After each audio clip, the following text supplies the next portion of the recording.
Now, as the climate crisis becomes worse, there's going to be of the order of hundreds of millions of refugees. Basically, the tropical zones will become uninhabitable, but it will also have effects here. So where might that lead us in terms of how we think about such things? It was just before the election in 2028. Some bloke knocked on the door and said, "Hey mate, can you take some refugees, give 'em somewhere to stay? Roof overhead, the real Aussie way." I said, "What's going on? Has the government released all the refugees imprisoned over the last 20 years? He said, no need for such a fuss. These are Australians like us." I said, "Where do they come from?" This was his reply: "Wagga, Longreach, Narrabri. The climate refugees can't live there anymore, so it's time for us city folks to open the door. The effects of global warming have become so extreme, even winter temperatures have become quite obscene. Animals die, crops desiccate, so it's time to leave that desert to its fate." I said, "Hang on a minute, this is really strange. Didn't these people vote for climate change in 1998, 2001, 4, 7, and then 2013, 16, and 2019, 2022, and 2025? Surely all the extra CO2 would make their crops thrive. Now here you are saying they're climate refugees. Didn't they vote to be the great climate beneficiaries? Charity begins at home, or so they say, so open your door to murderers every day." He said, "Don't be so silly, they're Australians like you. Wouldn't you want a helping hand if it were you?" I said, "What helping hand? They voted for this. Let them enjoy the benefits." He snarled, "You're an Australian, you won't help your own." I said, "Surely they're just reaping the seeds they've gladly sown.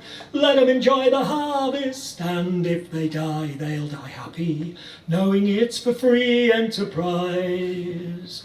Charity begins at home, or so they say, so open your doors to murderers every day."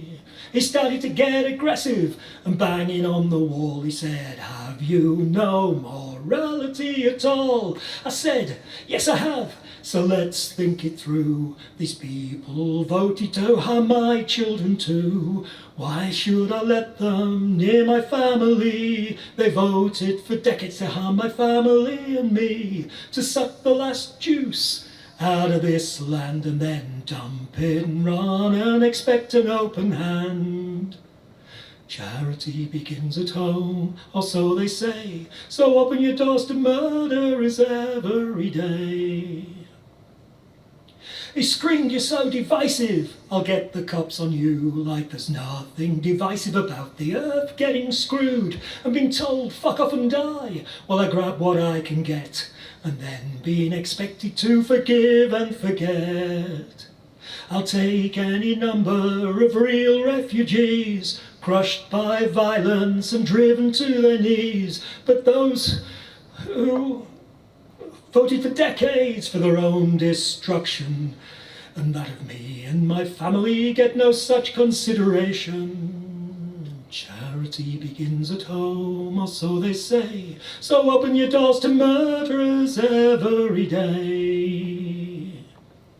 But the fact is, people in the regions and the farms have been lied to for decades about the harms they do. And those they've received, they're not the enemy, it's those who have deceived. So I'll take you in and cherish you as one of our own, if you'll admit that you got boned, and then turn and fight what's being done that'll harm you, me, our families before too long. And if you won't, then fuck off and die, has to be my only rational reply. You voted, now you've chosen, eat the shit. Your rulers leave you, enjoy it. You voted, you've chosen, now eat the shit.